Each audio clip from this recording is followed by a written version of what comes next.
Hello दोस्तों, स्वागत है आप लोगों का आपके अपने यूट्यूब चैनल उज्ज्वल संसार में।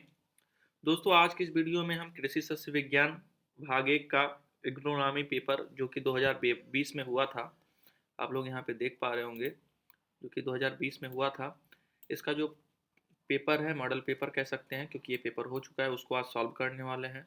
दोस्तों, इससे पहले हमने 2019 का, 2018 का, 2017 का, 2016 का, 2015 ऐसे-ऐसे करके जितने भी मॉडल पेपर हो सकते हैं, जितने भी हुए हैं, उन सबको हमने क्या किया है, आप लोगों के समक्ष लाया है। और अगर आप लोगों ने उसको तो बहुत सारे वीडियोज़ को देखा भी है, तो आप लोग उन सब वीडियो को देखिए और उन्हें जाके सॉल्व कीजिए। तो आज की इस वीडियो में हम 2020 वाले मॉडल पेपर को सॉल्व करने वाले हैं। और अगर आप हर वीडियो की तरह इस वीडियो में भी अगर आप इस पीडीएफ को डाउनलोड करना चाहते हैं, तो डिस्क्रिप्शन बॉक्स में दिए गए लिंक पर क्लिक करके आप इसे डाउनलोड कर सकते हैं।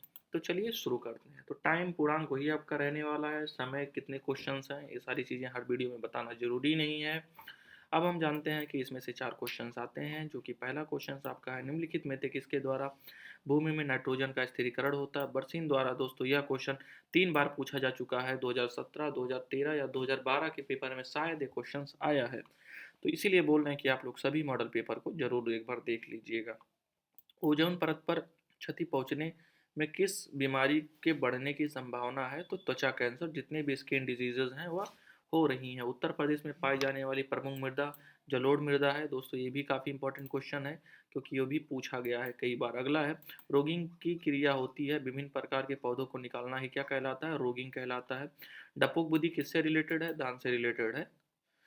क्योंकि दोस्तों, अगर आप पिछले 10 वर्षों का जो मॉडल पेपर है उसे आप देख लेते हैं, तो ऐसा चांस है ही नहीं कि आपका जो एमसीक्यू क्वेश्चंस है वो गलत हो जाए, क्योंकि सेम क्वेश्चन बार बार रिपीट हो रहे हैं, बार बार रिपीट हो रहे हैं, बार बार रिपीट हो रहे हैं। तो आगे बढ़ते हैं। अगला आपका है निश्चित उत्तरीय प्रश्न। ये भी एक एक नंबर का ही होता है। हरी खाद के लिए सनई फसल बोने के बाद कितने दिन से 7 से 8 सप्ताह के बाद पलटा जाता है। विश्व पर्यावरण दिवस कब मनाया जाता है। तो उसके बाद अगला है, विश्व युवा कौशल दिवस कब घोषित किया गया। गन्ना कितने वर्ष की फसल है। किसान को कौन सा बीज बोना चाहिए। तो ये सारी चीज़ें होती हैं। आगे बढ़ते हैं। अति लघु उत्तरीय प्रश्न। खरपतवार नियंत्रण की 2 विधियां लिखिए। मृदा संरक्षण को प्रभावित करने वाले 2 कारक बताइए। अमोनियम सल्फेट रासायनिक सूत्र लिखिए। भारत में नहरों द्वारा सिंचाई की 2 समस्याएं लिखिए। पीएमकेवीआई का क्या उद्देश्य है, ये आपको लिखना है।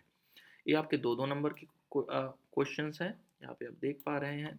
उसके बाद आगे बढ़ते हैं लघु उत्तरीय प्रश्न की तरफ। यहाँ पे आप देख पा रहे हो, उर्वरक एवं फसल सुरक्षा रसायन का वर्णन कीजिए। उसके बाद कितना हरी खाद कौन कौन सी होती हैं, किस प्रकार का वर्णन कीजिए। मृदा संरचना क्या है, मृदा संरचना को प्रभावित करने वाले प्रकारों का वर्णन कीजिए। ये भी आपके 6-6 नंबर के क्वेश्चंस हैं। आगे बढ़ते हैं। अगला आपका है, मक्का अथवा आलू की खेती का वर्णन शीर्षकों के अंतर्गत कीजिए। संतुत प्रजातियां, बोने का समय एवं बीज दर, खाद एवं उर्वरक, सिंचाई एवं उपज। तो ये सारी चीजें आपको लिखनी है। अगला है, मृदा को परिभाषित कीजिए, कणों के आधार पर वर्गीकरण कीजिए। उर्वरक किसे कहते हैं, ये भी आप देख जानते हैं। पौधों की वृद्धि के लिए आवश्यक पोषक तत्वों को संक्षिप्त में वर्णन कीजिए। उसके बाद आपका 17वां लास्ट क्वेश्चन है, निम्नलिखित में से किन्हीं 3 पर संक्षिप्त टिप्पणी कीजिए। भारत की में जनसंख्या, दबाव व वनों की छीड़ता, बीजशया, मृदा क्षरण, अधिककालीन क्रिया और जैव उर्वरक।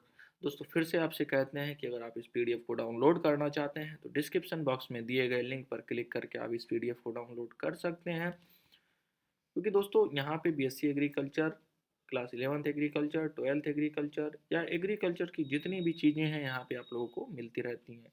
तो मिलते हैं अपने नेक्स्ट वीडियो में, तब तक के लिए जय हिंद, वंदे मातरम।